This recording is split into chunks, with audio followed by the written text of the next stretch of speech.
McLaren's rise in the past couple of months is something that came with its own dark truth behind both of the drivers' contracts, and having two young and competitive bulls like Piastri and Norris, it's obvious that there will come a time where you have to open a Pandora box of questions. The Monza GP has shown that there is clearly a lot to be talked about regarding the priorities of McLaren. But will Piastri accept the orders that the team have just decided upon? And if so, will he be able to stick to them now that it became obvious there is a clause in his contract that allows him to race Norris regardless of the situation they are in? McLaren has made great progress in the past couple of months, and we don't have to be geniuses to understand that. They are just 8 points behind Red Bull in the Constructors' Championship, and while it's now more than certain that they will be the team to beat in this category, the Drivers' Championship is a different story.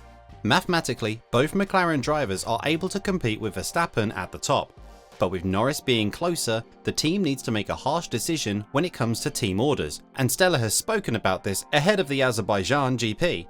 According to the team principal of McLaren, the priority will be Norris, as he went on to say, "The overall concept is we are incredibly determined to win, but we want to win in the right way. We will bias our support to Lando, but we want to do it without too much compromise on our principles. Our principles are that the team interest always comes first. Sportsmanship for us is important in the overall way we go racing. And then we want to be fair to both drivers. What we don't want to see anymore is a situation like in Monza, in which we enter chicane 1-2 and we exit 1-3, because that is a detriment to the team. The team interests come first, and these are situations that above all we need to fix. The conversations have been very collaborative. Even when I said to Oscar, would you be available to give up a victory, he said, it's painful, but if it's the right thing to do now, I will do it." There is a situation here that we need to understand, and that is the fact that Oscar's manager is Mark Webber. This is a man who has lived his career under the shadow of Sebastian Vettel, in a similar fashion to how Bottas lived his career in the shadow of Hamilton. Whenever they tried to be better than their teammates, it was either the dominance of Vettel or Hamilton or team orders that prevented them to do so. Which is why we can safely conclude that Webber made sure that there will be no such clauses in Piastri's contract with McLaren. Obviously, Mark Webber knew that Norris would be the driver to receive more attention from the team due to the fact that he is with them from 2019 onwards, and has gone through some of the darkest days of the team when they restructured the entire technical staff, resulting in them dropping in the pecking order. Norris has also been given a promise that by 2025 he will be given a championship winning car, and if not, he will be free to leave. But now, that threat from Norris doesn't really seem to be a realistic one, because the team found their next superstar in Piastri. What this shows is that the team now has an ace in their sleeve when the contract talks with Norris arrive, unless the Brit proves that he is not who we believe he is and changes the lap 1 scenario. As right now, he is the only driver on the grid to not have gained a single position throughout the first lap of the race. Quite an infamous record if you ask us, which is why stepping in as a team is vastly important here, not just for Norris, but for McLaren as a squad. But if you are to ask Piastri the team orders, while being something that he will respect due to the nature of the situation that both he and Norris have found themselves into when it comes to fighting with Verstappen in the Drivers' Championship, there is a flexibility in the rules, and that means the rules won't be blindly followed in the favour of Norris. When being pushed to give an answer to this question, Piastri said, "Yes, Norris will receive the preferential treatment, but it's not set in stone that I will give up the race. No matter what the circumstances are, there is still some degree of movement and flexibility, because ultimately we all agree as a team that if someone has done a clearly better job at the weekend, that still deserves to be rewarded. If it's Lando, then obviously in my championship position, I won't be doing that. If it were that way, if my teammate was beating me by 10 seconds, I wouldn't expect that in return.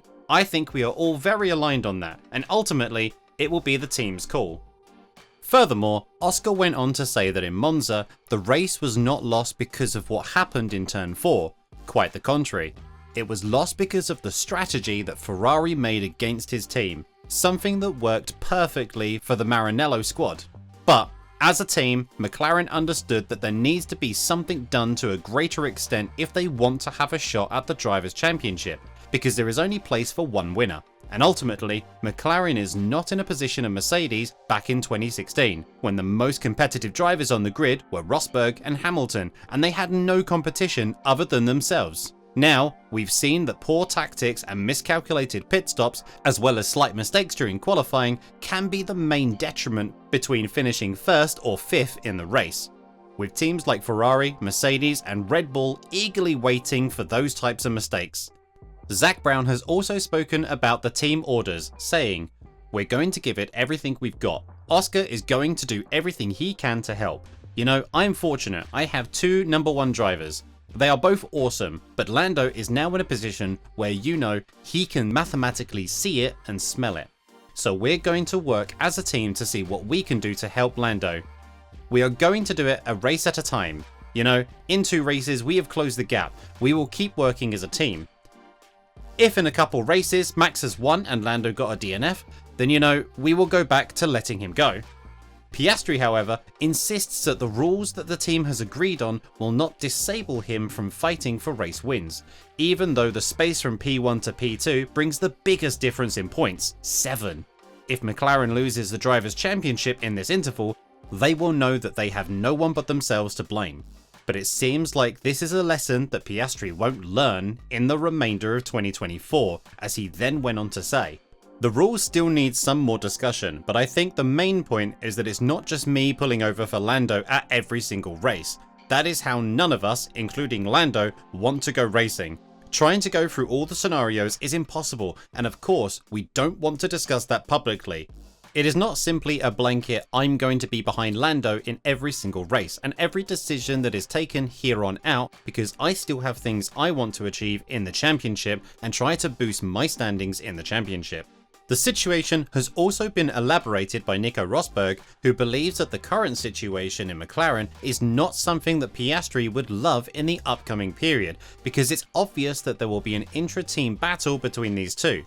Whether or not that will help us with having a more competitive weekend from the Papaya team, time will tell us. But what is also very certain is the fact that Piastri will bow to no one, even though he will most likely be asked to do so if the next 2 races turn out to be great favourable tracks for McLaren.